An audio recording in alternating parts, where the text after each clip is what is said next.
Jesucristo, aleluya. Dios les bendiga a todos, amados hermanos, amigos que nos visitan, sean cordialmente bienvenidos a la casa del Señor. Saludamos también a todos los que están participando del culto a través de nuestro canal Refugio para el Alma TV, unos a través de YouTube, otros a través de Facebook. Donde quiera que se encuentren, deseamos que el Señor colme sus vidas de muchas bendiciones.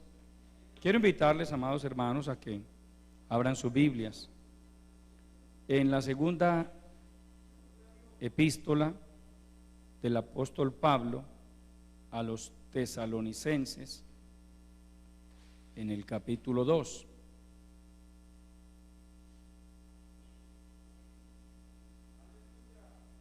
Gloria a Dios.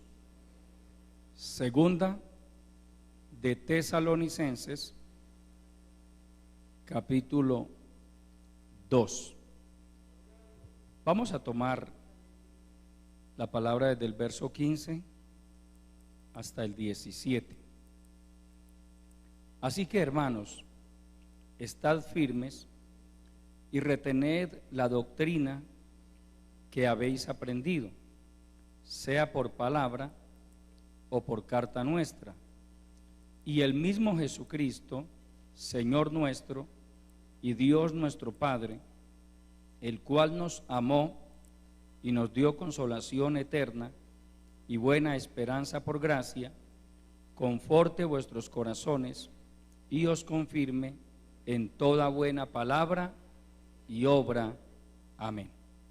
Padre nuestro que estás en los cielos, continuamos delante de tu bendita presencia, agradecidos contigo por esta hermosa oportunidad que nos concede de venir a tu casa a honrar y a glorificar tu santo nombre.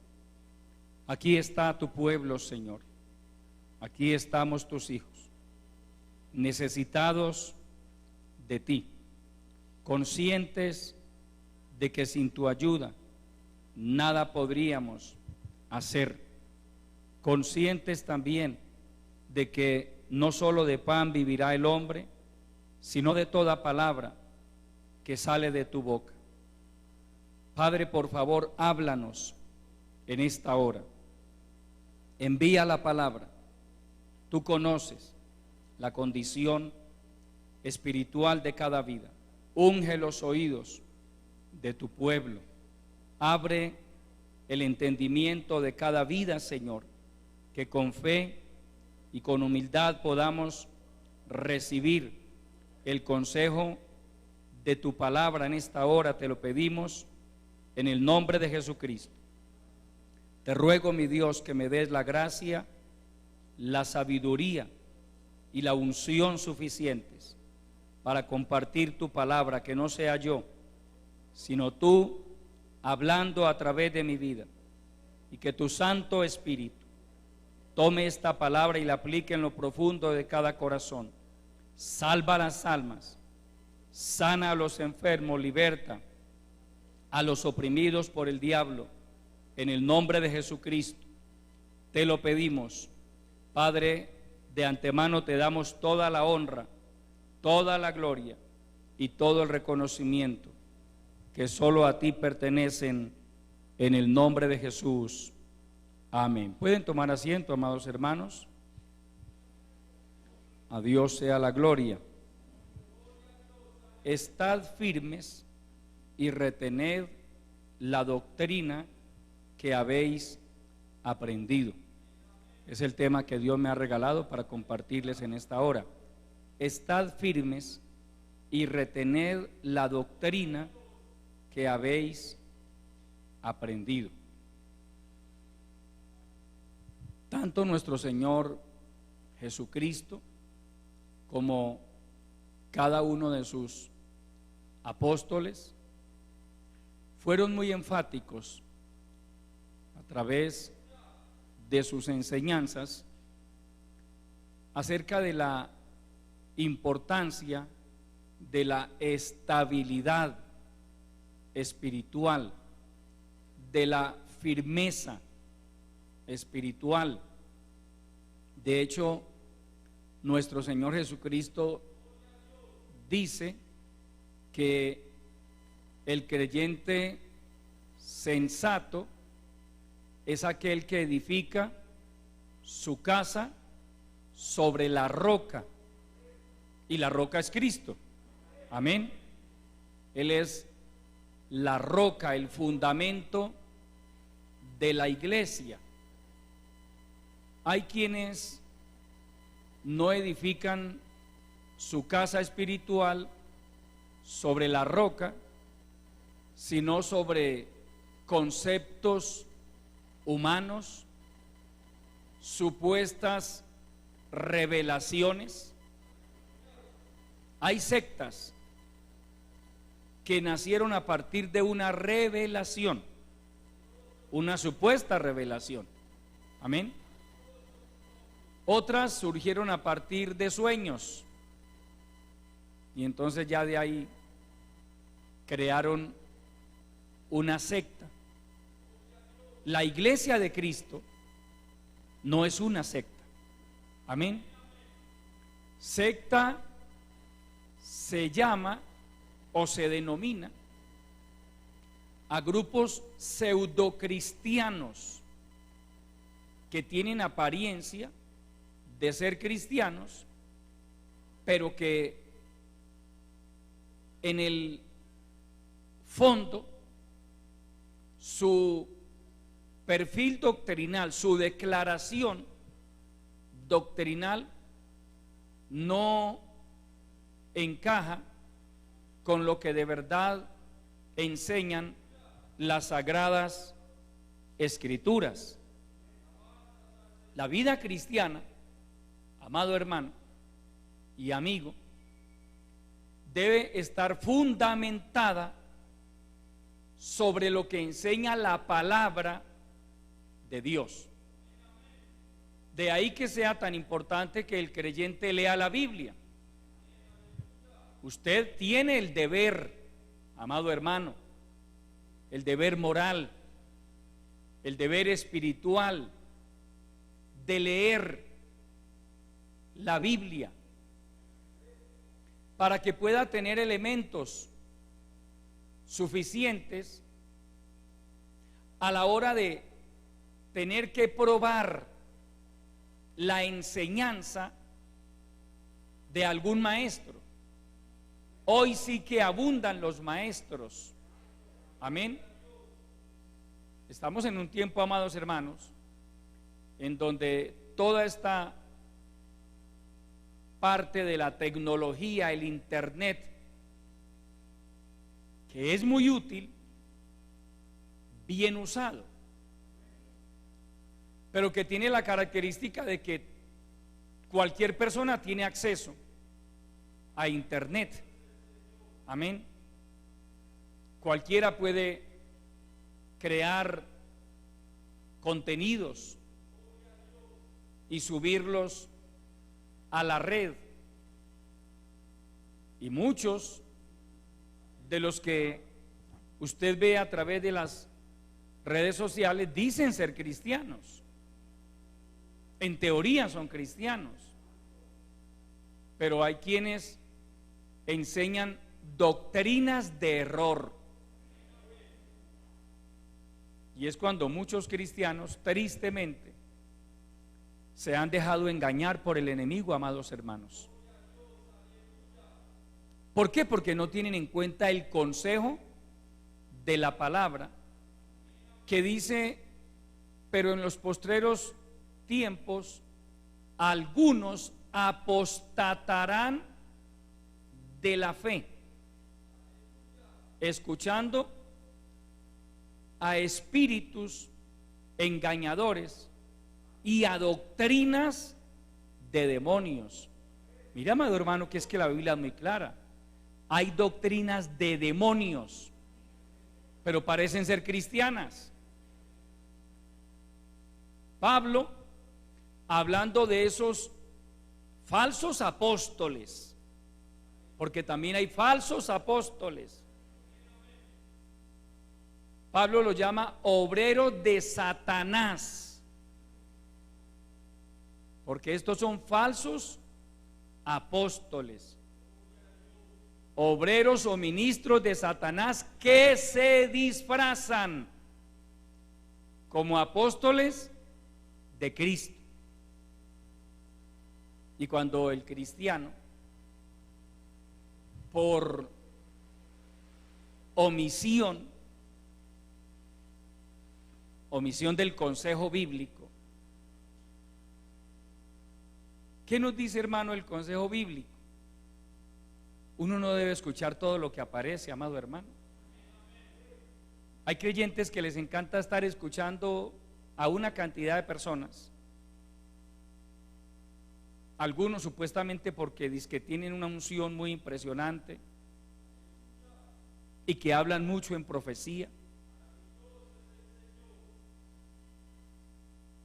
Y entonces, por eso, de tiempo en tiempo usted ve hermanos en las iglesias confundidos y diciendo: no, hermano, estoy yendo por allá a un lugar muy bueno, es muy bueno. Allá le dan la bienvenida a uno profetizando, le profetizan de entrada. ¿Eso es lo que a usted le parece muy bueno? ¿Ah? No, amado hermano. El día que Dios me quiera hablar a mí en profecía, me habla en profecía. Pero yo no tengo que buscar la profecía. Yo no tengo que ir de lugar en lugar buscando profecía. Yo necesito es la palabra. Que Dios me hable a través de su palabra. Que Dios me forme, me instruya a través de su bendita palabra. Al nombre de Cristo. Mire que dice el apóstol Pablo: así que, hermanos, verso 15, estad firmes y retened la doctrina que habéis aprendido, sea por palabra o por carta nuestra. Ojo al detalle, amado hermano. Retened la doctrina, no la profecía.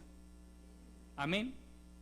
La doctrina es la enseñanza bíblica, no la doctrina que se inventó el pastor fulano de tal. Hay quienes de una manera equivocada dicen, puede que no sea de una forma malintencionada, pero dicen: hermano, a mí me gusta mucho la doctrina del movimiento. El movimiento no tiene doctrina. El movimiento misionero mundial no tiene doctrina. El movimiento misionero mundial enseña la sana doctrina que ya está en la palabra. Amén. No, el movimiento no tiene doctrina, ni se ha inventado doctrinas. Enseñamos las doctrinas, porque hay doctrinas, amados hermanos. En la Biblia encontramos una cantidad de doctrinas. Por ejemplo, la Trinidad es una doctrina, la santidad es una doctrina, la salvación del alma es una doctrina, la condenación eterna es una doctrina. Y usted notará que hay sectas que niegan la condenación. Amén. Hablar de la persona del Espíritu Santo, la obra del Espíritu Santo, es una doctrina. Hay quienes lo niegan. El bautismo, de acuerdo a la fórmula bautismal de Mateo 28:19, es una doctrina. Y así sucesivamente. Doctrinas, pero bíblicas, no antibíblicas, porque también hay doctrinas antibíblicas. Si usted va a Efesios capítulo 2, gloria a Jesucristo, aleluya. Efesios capítulo 2,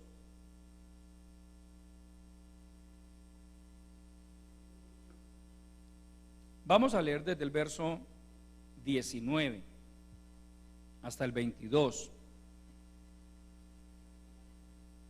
Dice: así que ya no sois extranjeros ni advenedizos, sino conciudadanos de los santos y miembros de la familia de Dios, edificados sobre el fundamento de los apóstoles y profetas, siendo la principal piedra del ángulo Jesucristo mismo, en quien todo el edificio, bien coordinado, el edificio de la iglesia, va creciendo para ser un templo santo en el Señor, en quien vosotros también sois juntamente edificados para morada de Dios en el Espíritu. Lea el verso 20 otra vez, por favor. Edificados sobre el fundamento de los apóstoles y profetas, siendo la principal piedra del ángulo Jesucristo mismo. Cuando dice edificados sobre el fundamento de los apóstoles y profetas, es la enseñanza de los apóstoles y profetas. Enseñanza que ellos recibieron por vía de inspiración del Espíritu Santo.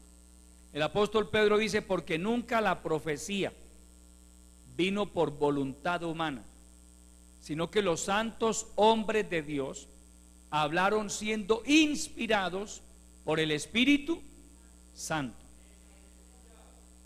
Por eso, amados hermanos, el canon de las Escrituras se cerró hace muchos siglos.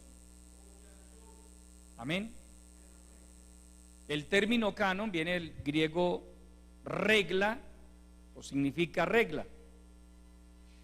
La regla que usaron hombres guiados por Dios para determinar qué libros realmente fueron inspirados por el Espíritu Santo. Recuerde que hablando del Antiguo Testamento se habla de libros apócrifos o deuterocanónicos.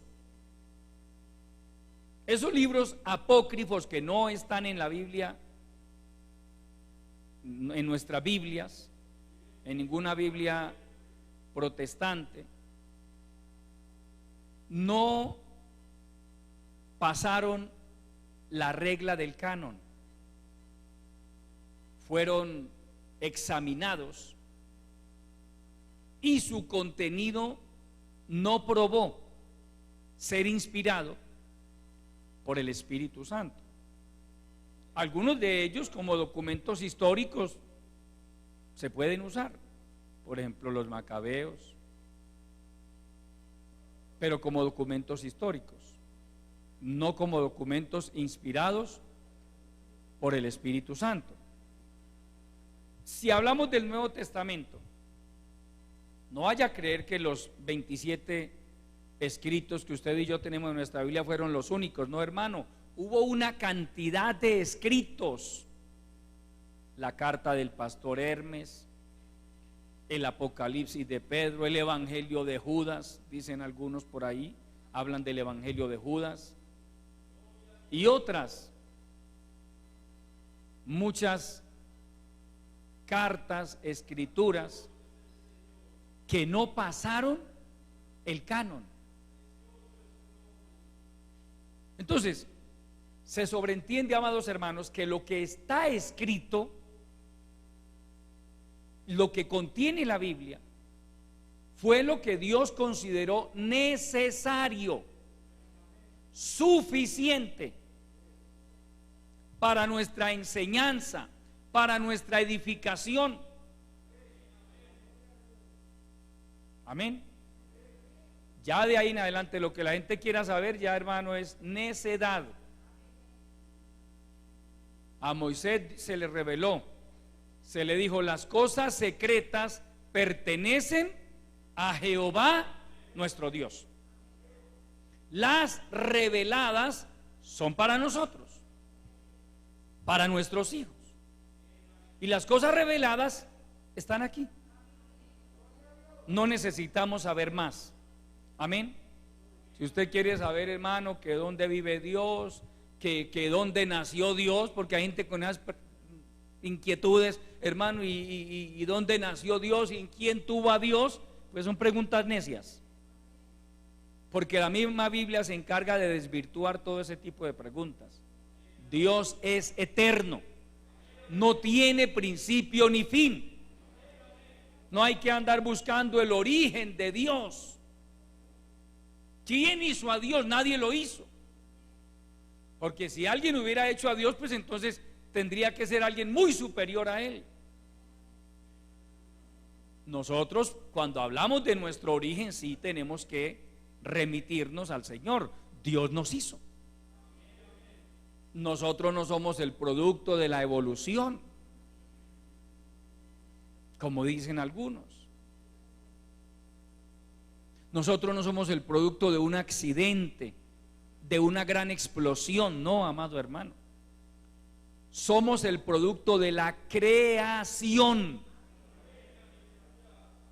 Tampoco somos el producto de la reencarnación, porque la reencarnación es una doctrina antibíblica. La reencarnación básicamente enseña que usted nunca ha dejado de vivir, que en otras épocas fue un ratón, o fue una vaca, o fue un perro, o fue una rana, y que ahora le tocó el turno de ser humano. Eso es la reencarnación.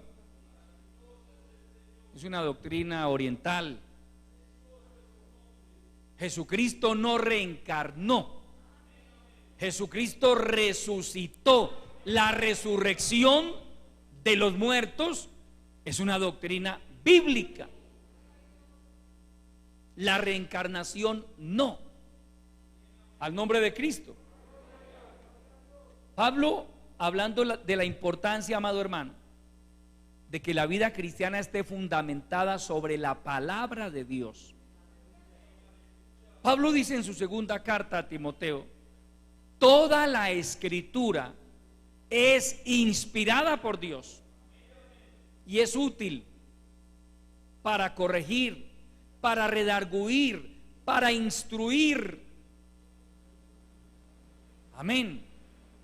Entonces, a través de la palabra hacemos eso: enseñamos, corregimos, instruimos, formamos, doctrinamos, a fin de que el hombre de Dios sea perfecto, a fin de que la mujer de Dios sea perfecta, enteramente preparados para toda buena obra. Cuando un cristiano se deja formar a través de la palabra de Dios, va a ser una persona útil y preparada para toda buena obra. Al nombre de Cristo. Porque el buen cristiano se deja formar, se deja instruir, se deja enseñar, se deja corregir. Amén. Dios lo pasa por una serie de procesos para que finalmente llegue a ser un instrumento útil en sus manos. Por eso, mirando, por ejemplo, el apóstol Pablo es una inspiración para todos nosotros, pero no crea que el Señor Jesucristo salvó a Pablo en el camino a Damasco, inmediatamente lo mandó de apóstol. No, amado hermano, primero lo formó, primero lo pasó por un proceso. El Señor salvó a Pedro. Pedro era pescador, Andrés, su hermano, era pescador, Juan era pescador. Los salvó, pero no los graduó de apóstoles inmediatamente. Los pasó por un proceso de unos 3 años y medio de formación. Formación teológica, porque la formación práctica vino después. Las pruebas vinieron después. Los ataques para ellos vinieron después. Usted recordará que hay un momento en que unos hombres preguntan: ¿por qué tus discípulos no ayunan? Le preguntan a Jesús: ¿por qué ellos no ayunan? Nosotros vemos que los discípulos de Juan el Bautista ayunan, ¿y por qué los tuyos no? Y él les dijo: no, lo que pasa es que por ahora están con el esposo. Y él hace uso de una costumbre judía, que cuando se celebraban las bodas, que generalmente duraban 7 días, pues hermano, nadie ayunaba en bodas, todo el mundo estaba contento, comiendo, festejando. Entonces el Señor usa esa figura para decirle: vendrán días en que el esposo les será quitado y entonces ayunarán.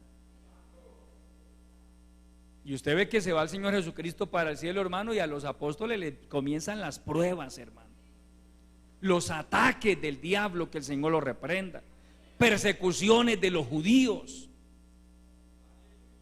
Entonces, claro, comenzaron a tener la necesidad de ayunar, de orar, de vigilar. Mientras ellos estuvieron con el Señor Jesucristo, no eran hombres de mucha oración, usted no los ve orando tanto, pero ya después, hermano, usted los ve orando, porque como ya ellos aprendieron de su maestro. ¿Sí es la importancia de que nosotros aprendamos? Que usted y yo estemos bien doctrinados, bien fundamentados, porque vendrán momentos en que usted y yo tengamos que enfrentar pruebas, adversidades, ataques de las tinieblas de diversas formas. Y si estamos bien formados, si estamos bien fundamentados en la palabra, usted y yo vamos a permanecer con la ayuda del Dios Todopoderoso. ¿Qué marcó la diferencia? Su formación doctrinal, su formación espiritual, su fe desarrollada, su fe madura. Porque hay cristianos cuya fe es madura y hay cristianos cuya fe es inmadura, hay cristianos cuya fe es débil. Pablo también habla de la importancia, hermano, de que no seamos movidos por cualquier viento de doctrina. No, porque el buen cristiano está fundamentado en la palabra, no en sueños, no en revelaciones, que es que Dios le mostró a ese hermano, a esa hermana, que allá es mejor, que esto es así. No, hermano, no. Está la palabra, al nombre de Cristo. Entonces dice Pablo, allí en segunda de Tesalonicenses capítulo 2, el verso 15: así que, hermanos, estad firmes y retened la doctrina que habéis aprendido, sea por palabra o por carta nuestra. Mira, amado hermano y amigo, un creyente sano es aquel que está firme en sus convicciones frente al pecado, frente al mundo y sobre todo frente a lo que enseña la Biblia, la cual contiene la palabra de Dios. Amén.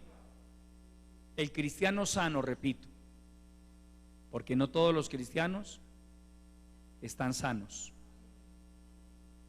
El cristiano sano es aquel que está claro en sus convicciones. ¿Usted no ve evangélicos, hermano, mirando para todas partes? Hermano, ¿y por qué allí sí hacen eso? Hermano, ¿y por qué allá sí se puede y aquí no? ¿Y por qué allí sí pueden bailar un poquito y acá no? ¿Y por qué allá sí se pueden poner esto y acá no?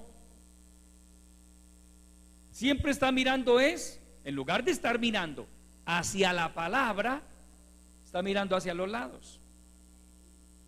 Y ese es un error, amado hermano. Usted y yo no podemos estar mirando hacia los lados, usted y yo tenemos que estar mirando hacia el frente, no hacia los lados. Proverbios habla de la importancia, hermano, de no desviarnos ni a la derecha ni a la izquierda. El camino del evangelio es uno solo. Es un camino de santidad, de rectitud, de integridad, de fidelidad, de obediencia. Hay otros caminos. Los hombres, no Dios, los hombres han planteado otras alternativas. Por eso también Proverbios dice: Hay camino que al hombre le parece derecho. Hay gente que le dice a usted, no, tranquilo, por ahí también está bien. Y otros más folclóricos dicen, no, todos los caminos llevan a Roma. Pueden llevar a Roma, pero no al cielo. En la antigüedad había en la parte de Turquía, Europa, había una red de caminos, de vías, que todas llevaban a Roma. Por eso se acuñó la frase, todos los caminos llevan a Roma, pero no todos los caminos llevan al cielo. Es que una cosa es Roma y otra cosa es el cielo. Si lo miráramos desde otro contexto, en la Biblia Roma es símbolo de la gran ramera, de Babilonia. Amén. Entonces aquí no estamos interesados en ese tipo de cosas, de metas. Al cielo solo va un camino, y ese camino se llama Jesucristo. Entonces, repito, el creyente sano es aquel que está firme en sus convicciones frente al pecado. Es decir, él sabe que es pecado, y así venga alguien a decirle, eso no es pecado, él está firme. ¿Por qué? Porque él conoce la palabra, ella conoce la palabra. Hay gente que le dice a usted, no se complique tanto, no hay necesidad de tanto. ¿Y quién dijo eso? ¿Lo dice la Biblia? ¿La Biblia le dice a usted no hay necesidad de tanto? ¿O lo dicen los hombres? Eso lo dicen algunos hombres. No hay necesidad de tanto. Otros dicen, Dios solo mira el corazón. ¿Quién dijo eso? Yo voy a la palabra y la palabra me dice, y el mismo Dios de paz os santifique por completo, y todo vuestro ser, todo vuestro ser. Y como si quedara alguna duda, Pablo especifica espíritu, alma y cuerpo sea guardado irreprensible para la venida de nuestro Señor Jesucristo. Todo vuestro ser. Entonces Dios, eso de que Dios solo mira el corazón, eso es hacerle una eisegesis a un texto. Alguien se inspiró en lo que Dios le dijo a Samuel, pero es que mire, amado hermano, eso es sacar un texto de su contexto. La historia que narra Samuel con respecto al momento en que va a ungir a David, eso no es doctrina, amado hermano, es historia. Cuando usted y yo estudiamos la Biblia, nosotros debemos tener claro qué es historia, qué es doctrina, qué es poesía, qué es profecía. Amén. Pero la historia no es doctrina.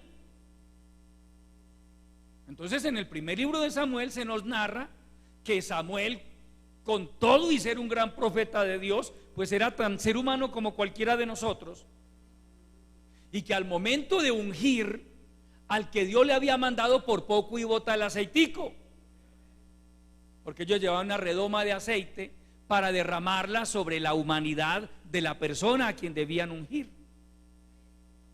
Y cuando entra el primogénito de Isaí, el hijo mayor, un tipo bien parecido, acuerpado, Samuel dice para sí, ese es, esa presencia tiene que ser la de un rey. Y entonces el Espíritu Santo le dijo, no, no, no. Ustedes los hombres miran lo que está delante de sus ojos, pero Jehová mira el corazón. Mire que ahí no dice Dios solo mira el corazón. ¿Sí ve qué fácil es torcer las escrituras? ¿Sí ve qué fácil es sacar un texto de su contexto? Descontextualizar un texto para venir ahorita a usarlo como doctrina. No, no hay problema. Dios solo mira el corazón. Esa es una mentira del diablo, que el Señor lo reprenda. La Biblia no dice eso. Hay evangélicos que ponen a decir la Biblia lo que ella no dice.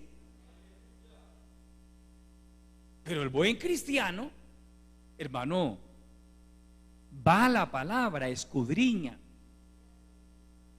Hoy por hoy hay cristianos evangélicos justificando el divorcio y el recasamiento, inspirados en lo que pasó con los israelitas en el desierto. ¿Y cómo es que pasan por alto San Mateo capítulo 19, San Marcos capítulo 10, donde los propios discípulos vienen y le preguntan al Señor Jesucristo: Señor, ¿es lícito repudiar a la esposa por cualquier causa? Y Él les dice: ¿qué dice la Escritura? ¿Qué muestra la Escritura? Dice: el que los hizo al principio, varón y hembra los hizo. Por esto dejará el hombre a su padre, a su madre, y se unirá a su mujer, y los dos son una sola carne. Entonces ellos le preguntan al Señor: entonces, ¿por qué Moisés permitió darles carta de divorcio? Y el Señor, hermano, destapa el problema, la raíz del meollo. Dice: por la dureza de vuestro corazón, Moisés os permitió darle carta de divorcio. Mire la razón: por la dureza de vuestro corazón.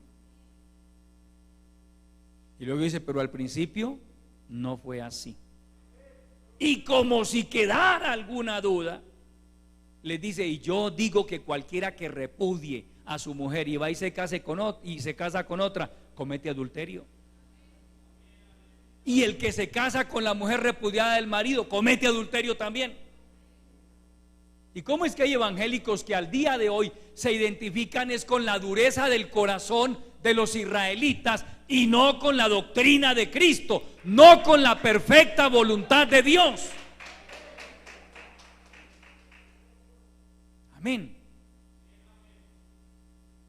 Hermano, entonces ¿sí ve cómo es de fácil torcer las Escrituras? Hoy hay cristianos evangélicos torciendo las Escrituras. Por eso nos dice la palabra: así que, hermanos, estad firmes y retened la doctrina que habéis aprendido, sea por palabra o por carta nuestra.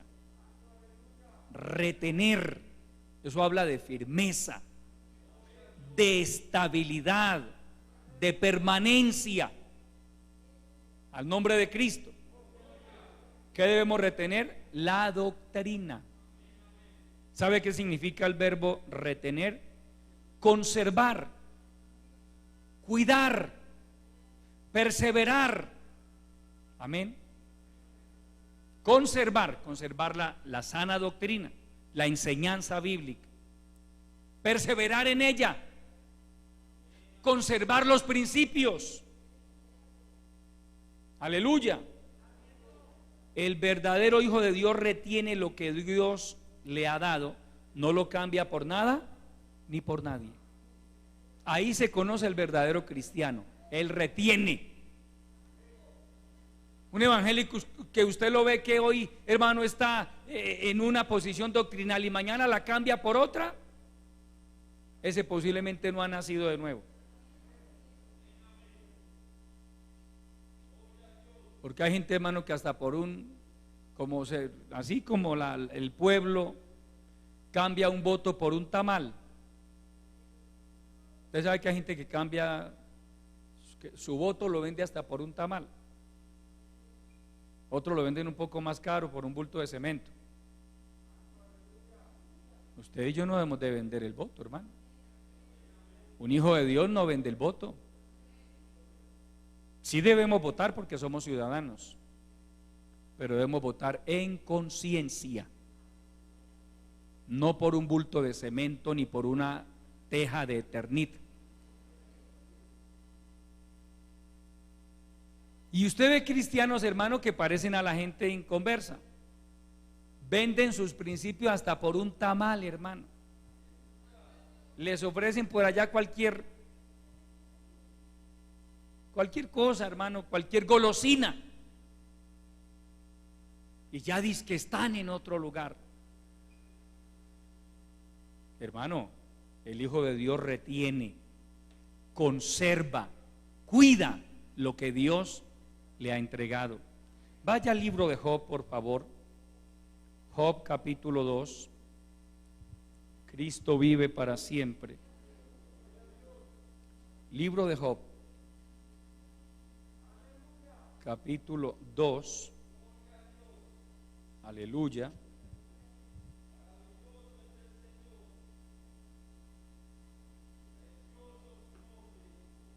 Leamos los versículos 2 y 3. Y dijo Jehová a Satanás: ¿de dónde vienes? Respondió Satanás a Jehová y dijo: de rodear la tierra y de andar por ella.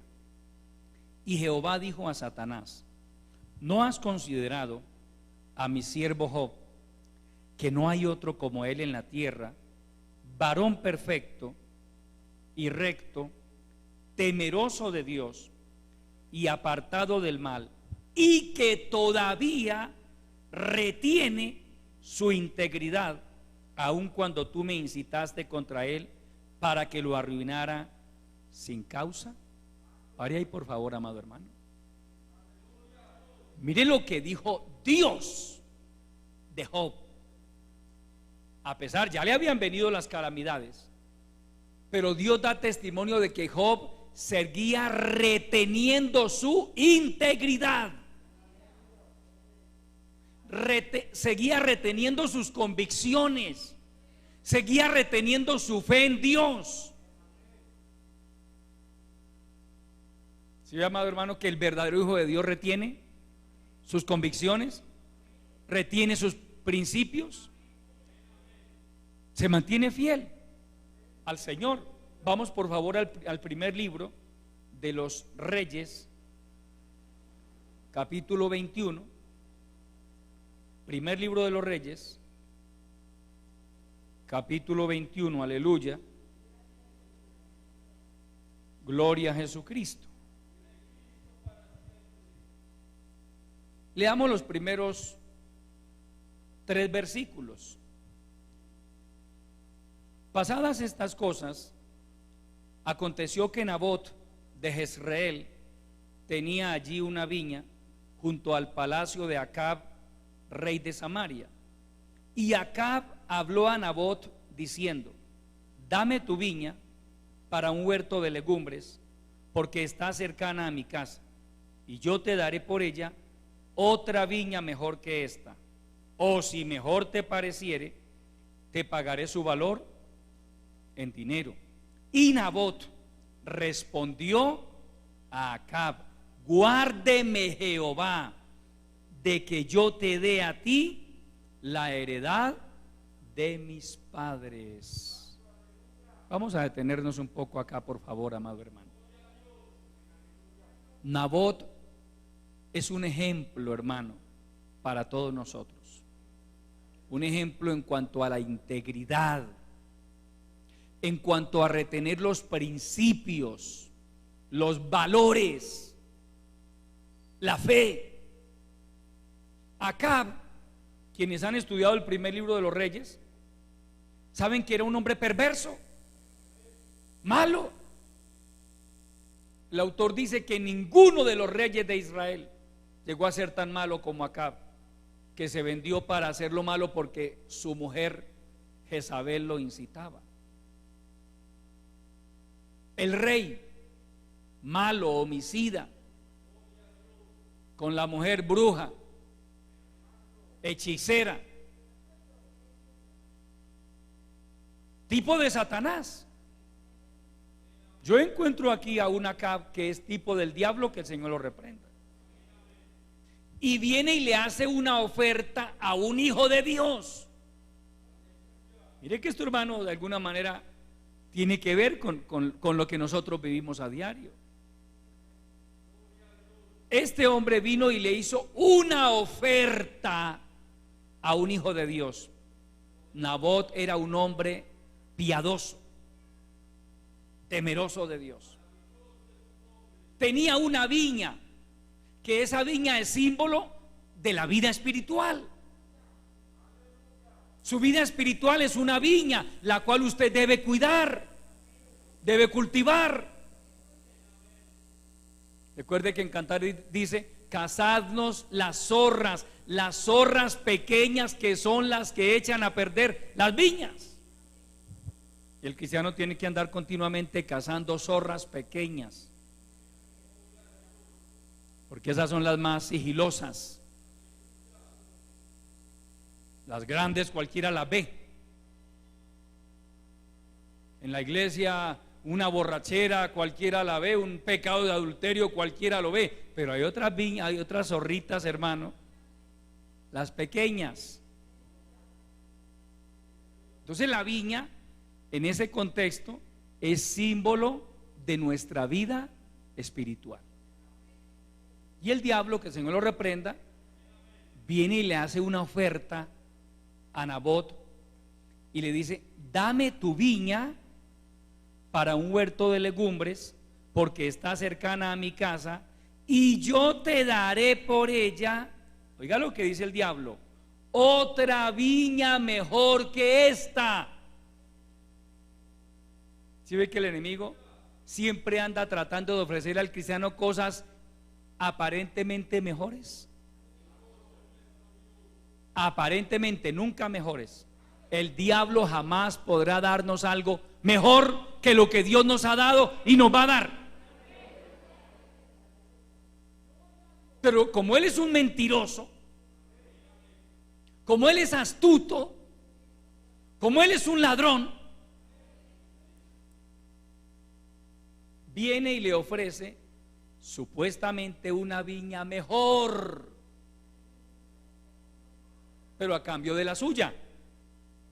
Mire que Acab no le dice: Nabot, te voy a regalar otra viña para que... No, dame tu viña. El negocio es: dame tu viña,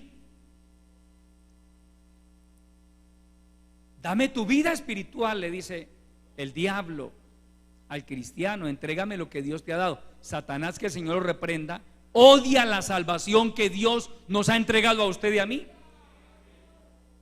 El diablo odia a un verdadero cristiano, a una verdadera cristiana. Al diablo no le preocupan los creyentes tibios, los creyentes carnales. Al diablo le molesta el cristiano fiel, el cristiano que retiene sus principios, el cristiano que retiene sus convicciones, el cristiano que se mantiene fiel a Dios, a la palabra, el cristiano que defiende la sana doctrina. Le molesta al diablo, hermano. En medio de ese ambiente apóstata que había en Israel en los días de Acab, había un hombre llamado Nabot, que retenía sus principios, que se mantenía fiel a Dios. En toda época, amado hermano, por más que se corrompa la humanidad, habrá hombres y mujeres fieles y temerosos de Dios, al nombre de Cristo. Entonces le dice el diablo a través de Acab: dame tu viña para un huerto de legumbres. Es decir, el diablo no quiere saber nada de viñas. El huerto de legumbres en este contexto es símbolo de lo que es pasajero, de lo que es efímero. Usted siembra zanahoria, a los 3 meses tiene zanahorias.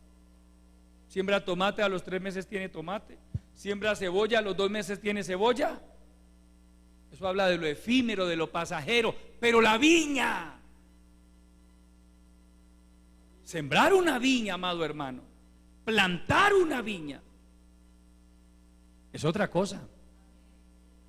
Toma años, hay que esperar años para que dé fruto, el fruto de la vid, las uvas, el jugo de uvas, que en la Biblia es símbolo del gozo del Espíritu Santo. Una viña permanece por años y años y años, hermano. Un huerto de legumbres no. ¿Sí ve el mensaje, amado hermano? El diablo le dice: mire, yo no quiero saber nada de su viña. No, yo quiero hacer de su vida espiritual un huerto de legumbres. Que no quede nada, que sea todo pasajero. Acab no le interesaba la viña de Nabot para que siguiera siendo viña, no, la quería desarraigar, dizque para un huerto de legumbres. ¿Y donde dice la Biblia que la cebolla es gozo del Espíritu Santo? ¿Ah? Que el tomate es gozo, es símbolo del gozo del Espíritu Santo. Que la zanahoria es símbolo de la paz de Dios. Pero de la uva, amado hermano, del jugo de uva, del vino, sí dice que es gozo y enseña, es gozo del símbolo del gozo del Espíritu Santo. Entonces el hermano Acab le quería quitar la viña a Nabot para desaparecerla. Al diablo no le gustan las viñas, a él no le gusta nada que sea de Dios, hermano. Y le dice encima de eso: y yo te daré otra mejor que esta. ¿Cuándo, hermano, el diablo mentiroso podrá darle a un hijo de Dios algo mejor al cristiano? Nunca, hermano, él no puede. Él le ofrece cosas pero pasajeras, efímeras, temporales. Porque la palabra lo dice. Mire qué ofrece el diablo: el mundo, cosas del mundo. Y el mundo pasa y sus deseos, pero el que hace la voluntad de Dios permanece para siempre. Y lea el verso 3, amado hermano, la respuesta de Nabot. Y Nabot respondió a Acab: guárdeme Jehová de que yo te dé a ti la heredad de mis padres. Hermano, es que así es que habla un hijo de Dios. Así sea el propio diablo en la cara, hermano, lo reprende en el nombre de Jesucristo y le dice: guárdeme Jehová, guárdeme Dios de yo pecar, de yo pisotear la salvación de mi alma, de yo vender mis principios, de yo vender mis convicciones. Que me guarde el Señor. Guárdeme Jehová. Hay otros que dicen: lo voy a pensar. Nabot no tenía nada que pensar, hermano. Nabot dijo: yo no tengo nada que pensar. Cuidado cuando le llegan esas oferticas a usted por ahí del diablo, hermano. Que llegue, querida hermana, algún caballero por ahí de esos que hay bien caballeros y le diga: la quiero invitar a salir, la quiero invitar a cenar. Nunca le vaya a decir: lo voy a pensar. No cometa ese error. Llámeme para que hablemos, lo voy a pensar. No haga eso, amada hermana, amado hermano. No hagamos nada de esas cosas. Eso de que lo voy a pensar, nada. Que aquí está mi número, rómpalo y tírale, hermano. No lo guarde, porque el enemigo puede empezar a trabajar con ese numerito. Llame, marque. Amén. Las ofertas del diablo no son para pensarlas, no son para considerarlas, son para reprenderlas. Guárdeme Jehová de que yo te dé a ti la heredad de mis padres. Que en ese contexto, la heredad de Nabot, hermano, es símbolo de nuestra salvación. Pablo enseña que nosotros somos herederos de Dios y coherederos con Cristo. Usted y yo tenemos una herencia en los cielos, incontaminada, inmarcesible, que no se marchita. Y el diablo, que el Señor lo reprenda, quiere, hermano, que usted se la cambie por un huerto de legumbres, por algo que pasa, hermano, a los 2 o 3 meses ya no tiene nada. No va a tener sino remordimientos. Dios nos guarde, amados hermanos. ¿Dónde está la clave para poder, hermano, retener esas convicciones? Por ejemplo, esas convicciones de Nabot son dignas de admirar, hermano.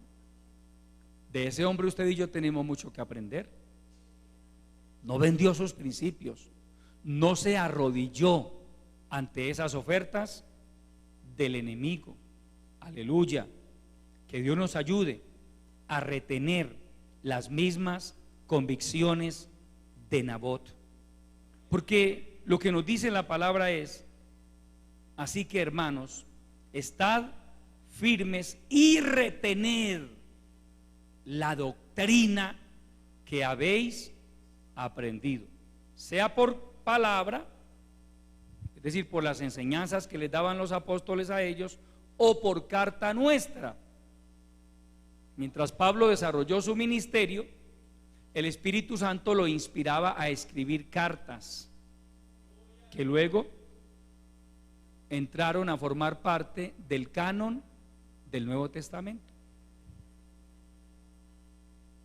Por ejemplo, usted ve que en Primera de Corintios Pablo trata un tema porque él dice: mire, he sido informado que entre ustedes me han dicho hay un caso de inmoralidad sexual aberrante que ni siquiera entre los inconversos se ve, tanto que alguno le quitó la mujer a su propio padre. Pablo dice: pero ¿cómo es posible que ustedes estén permitiendo eso en la iglesia?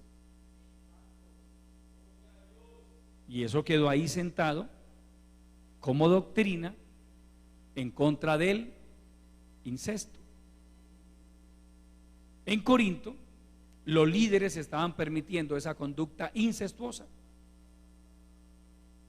Asumo yo que de pronto un hombre ya muy anciano tenía una mujer todavía relativamente joven, y el hijo, ella no era la mamá, era la madrastra, y el hijo dijo: pues mi papá ya, yo me voy a quedar con mi madrastra, y era disque de la iglesia, y allí estaba asistiendo a la iglesia con su madrastra, hermano, ahora ya de mujer. Pablo les dice: a ustedes cómo se les ocurre una cosa de esas. Les dice: quitad ese perverso de entre vosotros. Porque es que así es que se trata del pecado, hermano, no con pañitos de agua tibia, como muchos pretenden, hermano. No, el pecado hay que tratarlo como lo que es, como pecado. Si alguien pretende entrar a una congregación a corromperla, hermano, hay que sacarlo en el nombre de Jesucristo. Hay que denunciarlo públicamente, porque la iglesia no es una plaza de mercado, no es una zona de tolerancia, ni nada por el estilo. La iglesia es la casa de Dios, el cuerpo de Cristo, conformado por hombres y mujeres que hemos sido redimidos con la sangre preciosa de Jesucristo. Y no solo redimidos, hermanos, sino también que somos hechos por Dios responsables de la integridad de la iglesia. Usted tiene que ver, amado hermano, con el cuidado de la congregación. Usted también es responsable delante de Dios.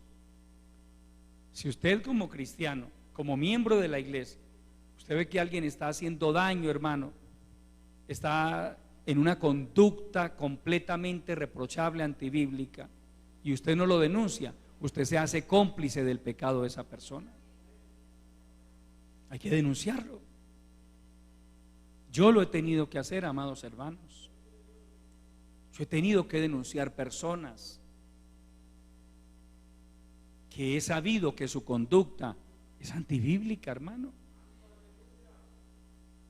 Y que eso es muy agradable, no, pero hay que hacerlo.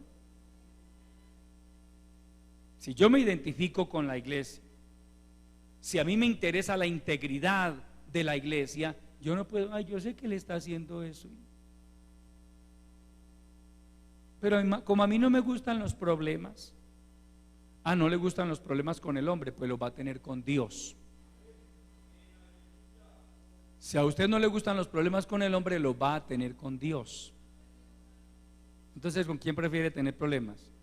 Yo prefiero tenerlos con el hombre, que no me vuelvan a hablar, que no vuelvan a saludar, pero prefiero agradar a Dios. Estad firmes y retened la doctrina que habéis aprendido. Dios nos ayude, amados hermanos, a mantener cada día estas convicciones. Póngase de pie y demos gracias al Señor por su bendita palabra. Padre nuestro, que estás en los cielos, te alabo, mi buen Señor. Te doy mil gracias por haberme permitido compartir esta enseñanza de tu bendita palabra. Gracias, Señor, por habernos enseñado a amar la sana doctrina, por habernos permitido conocer la verdad. Gracias por todos aquellos cristianos que aman y retienen la doctrina que hemos aprendido a través de tu bendita palabra. Ayúdanos, Señor, a ser hombres y mujeres con convicciones similares a las de Nabot de Jezreel, que prefirió entregar su vida antes que darle a ese rey perverso la heredad de sus padres. Ayúdanos, Señor, a ser hombres y mujeres de convicciones firmes, fundamentadas y arraigadas en tu bendita palabra. Glorifica tu palabra en medio de tu pueblo, en el nombre poderoso de Jesucristo. Te lo pedimos y te damos muchas gracias. Amén. Aleluya. Tomen asiento un momento, por favor.